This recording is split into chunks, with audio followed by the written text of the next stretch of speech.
चलिए अब आगे बढ़ते हैं और बिग मार्केट वॉइसेस में हमारे साथ कार्नेलियन एसेट मैनेजमेंट के फाउंडर विकास खेमानी जुड़े हैं, जिनके पास कैपिटल मार्केट में 2.5 दशक का अनुभव है। कार्नेलियन से पहले विकास 17 वर्षों तक ईडलवाइस के साथ भी जुड़े रहे थे। विकास जी, गुड मॉर्निंग।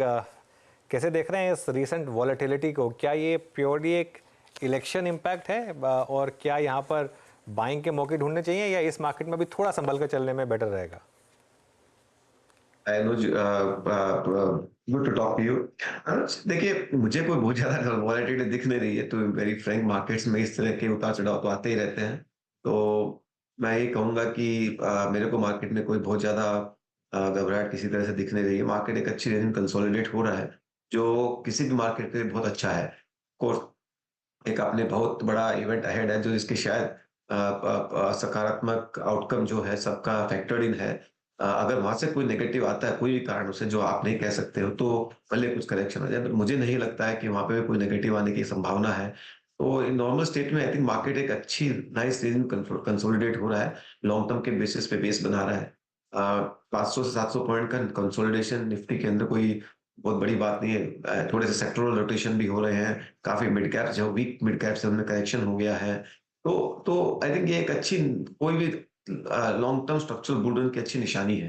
मैं उसको इसी नजरिए से देखता हूँ। ओके, बिल्कुल। अच्छा, विकास जी, आपको कार्नेलियन स्टार्ट किए हुए अब 5 साल पूरे हो रहे हैं। बहुत जल्द आप 5 साल की एनिवर्सरी भी सेलिब्रेट करेंगे।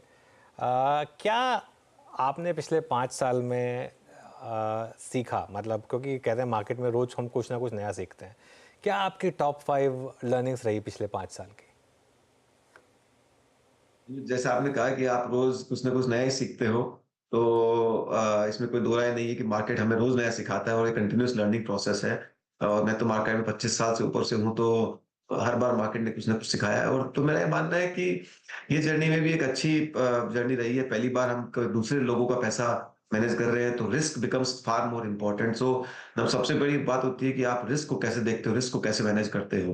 और दूसरा मैंने ये सीखा कि आप कोई ट्रेंड को अगर थोड़ा जल्दी पकड़ सकते हैं। जो हमारे यहाँ पे एक कॉन्सेप्ट जो मैंने आपको कभी बताया हो, तो कि मैजिक बास्केट स्टॉक बोलते हैं, जहां पे अर्निंग्स ग्रोथ और वैल्यूएशन रीरेटिंग कैसे हो जाए, उस पे हमारा एक बहुत बड़ा फोकस रहता है।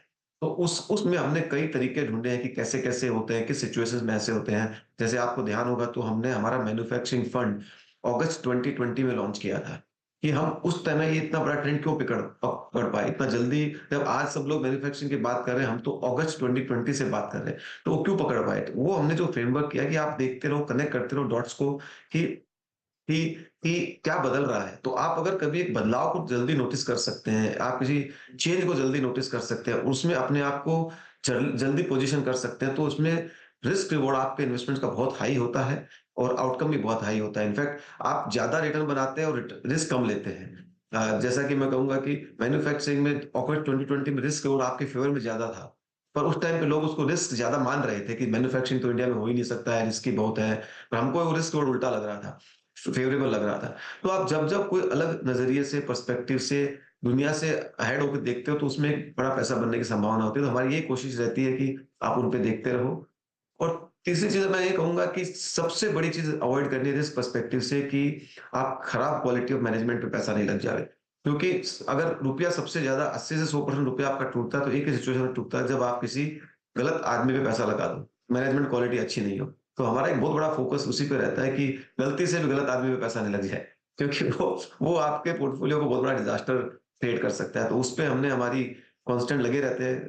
हर तरह के चेक करने पड़ते हैं, इन्फॉर्मल चेक करने पड़ते हैं। कई बार वहां पे भी जो परसेप्शन होता है और रियलिटी, तो उसमें फर्क पड़ता है रहता है।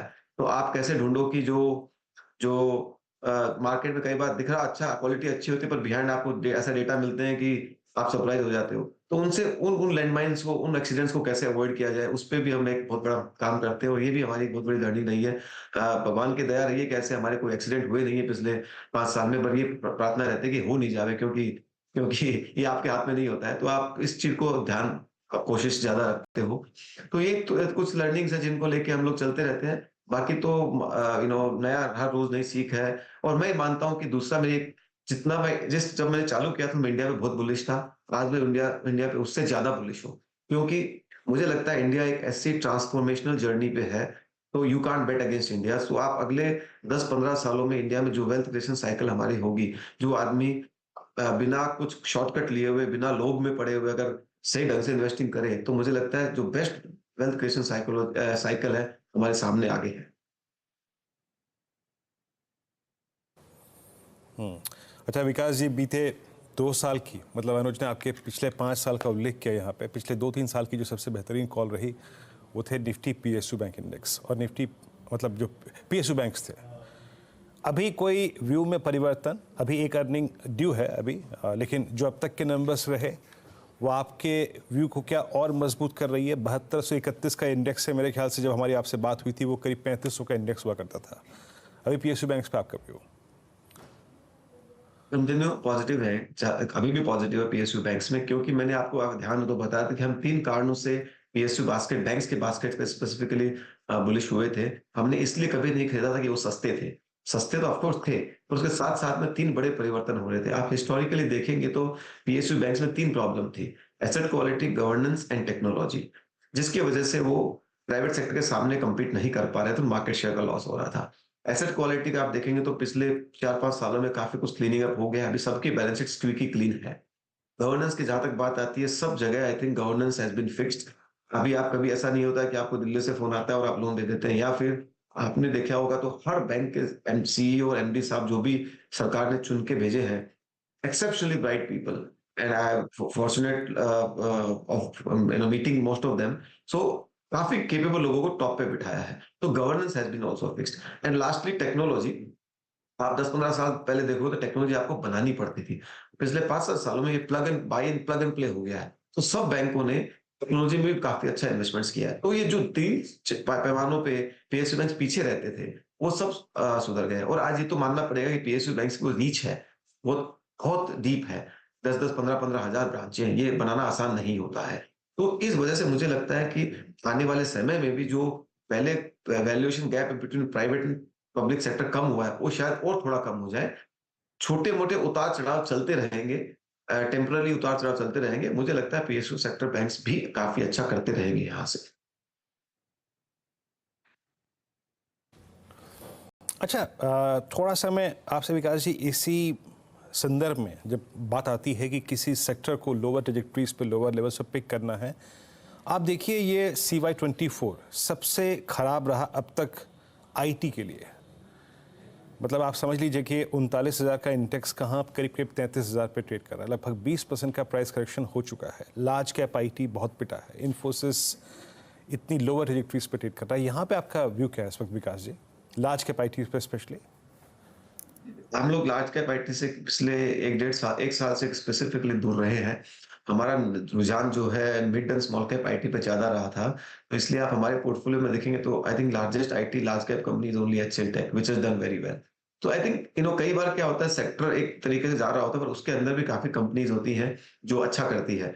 तो हमारा मानना है कि आईटी सेक्टर में भी जो मिड एंड स्मॉल कैप की कंपनियां जो स्पेसिफिकली थोड़े नीश में फोकस्ड है, जैसे ER&D के अंदर हो गया, या कोई प्रोडक्ट डेवलपमेंट के रिलेटेड से हो गया, या फिर वो कंपनीज थोड़ी थोड़ी बेटर ग्रो करेगी। जिन कंपनीज का लार्ज बेस है ट्रेडिशनल आईटी सर्विसेज, वहां पे आई थिंक ग्रोथ की थोड़ी सी चैलेंज रही है। तो अभी वहां से काफी पैसा थोड़े दूसरे सेक्टर्स जो अच्छा कर रहे हैं वहां पे शिफ्ट हुआ है। तो ये हर सेक्टर का एक ट्रांजिशन है। हैविंग सेड दैट, मैं नहीं कहता हूँ कि आईटी लॉन्ग टर्म के लिए ठीक नहीं है। हमने पिछले 1 साल में काफी अंडरवेट रहे हैं हम आईटी के ऊपर। जो एक समय पे हम काफी ओवरवेट हुआ करते थे। बट हम मिड कैप आईटी में काफी अभी भी बुलिश है, पॉजिटिव है। तो ये कंपनी स्पेसिफिक देखना पड़ता है आपको। हमारे सारे के सारे IT stocks in our portfolio पिछले 1 साल में 50% से 200% ऊपर है। तो आप उसी सेक्टर के अंदर आप अच्छी कंपनियां जो पॉजिटिव रिटर्न दे रही हो ढूंढ सकते हैं। ओके, चलिए एक आखिरी सवाल आपसे। मैन्युफैक्चरिंग की आपने बात की, उसमें डिफेंस में आपने काफ़ी पैसा बनाया। डिफेंस पर अब क्या व्यू बन रहा है, क्योंकि अब स्टॉक्स यहाँ काफ़ी महंगे लग रहे हैं? जी, बिल्कुल अनुज, आपने एकदम सही पूछा। डिफेंस, इसमें कोई दो राय नहीं कि बहुत बड़ी अपॉर्चुनिटी है, पर कई बार क्या होता है, बहुत बड़ी अपॉर्चुनिटी होना और इसमें हमें as a minority share holder पैसा बनाना 2 अलग बातें हैं। तो हमको जब देखना पड़ता है कि हमारा रिस्क रिवॉर्ड फेवर में है कि नहीं है।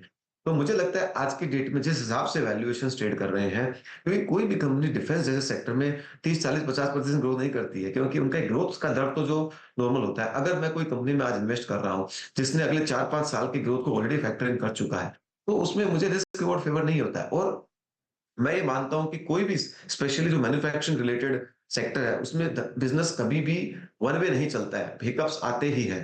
तो जहां पे मुझे लगता है कि 4-5 साल की अर्निंग्स भी ऑलरेडी फैक्टर इन हो चुकी होती है, वहां पे it is better to stay away and market will give you an opportunity. जैसा कि केमिकल्स के अंदर हुआ, हमने देखा कि 20 और 21 में केमिकल्स ने बहुत अच्छा किया, पर 22 के आते आते स्टॉक्स इतने महंगे हो गए थे कि जब जैसे ही वो थोड़ा सा करेक्शन आया सेक्टर्स में, इन्वेंटरी करेक्शन, प्राइस करेक्शन हुआ, आप देखिए 23 के अंदर सारे के सारे केमिकल स्टॉक्स ने एकदम खराब परफॉर्मेंस दिया। पर हमने हमारे सारे के सारे 22 में बेच दिए थे, 22 के अर्ली में, और अभी हमने पिछले 6 महीने में काफी खरीदे हैं। तो आपको ऐसा एक थोड़ा-सा लॉन्ग टर्म सेक्टर में भी देखना पड़ता है कि इंटरमिटेंट साइकिल मार्केट में कितना फैक्टर इन हो चुका है वैल्यूएशन, क्या ये उनको ध्यान में रखते हुए रिस्क रिवॉर्ड आपके फेवर में है क्या? मुझे लगता है डिफेंस के अंदर थोड़ा-सा अभी रिस्क रिवॉर्ड आपके फेवर में नहीं रह गया है, given valuations. I am not saying defence बड़ी अपॉर्चुनिटी नहीं है, ये बहुत बड़ी अपॉर्चुनिटी है। पर मेरे को तो रुपया बनाने से इंटरेस्ट है as a minority share holder, तो मैं उसको ध्यान रखते हुए मुझे लगता है हमें अभी केयरफुल रहना चाहिए। आगे की बात कही आपने और इसी बात पर आपको शुक्रिया कहेंगे। थैंक यू सो मच जुड़ने के लिए, और आपको और कार्नेलियन एडवाइजर्स को आगे के लिए भी बहुत बहुत शुभकामनाएं।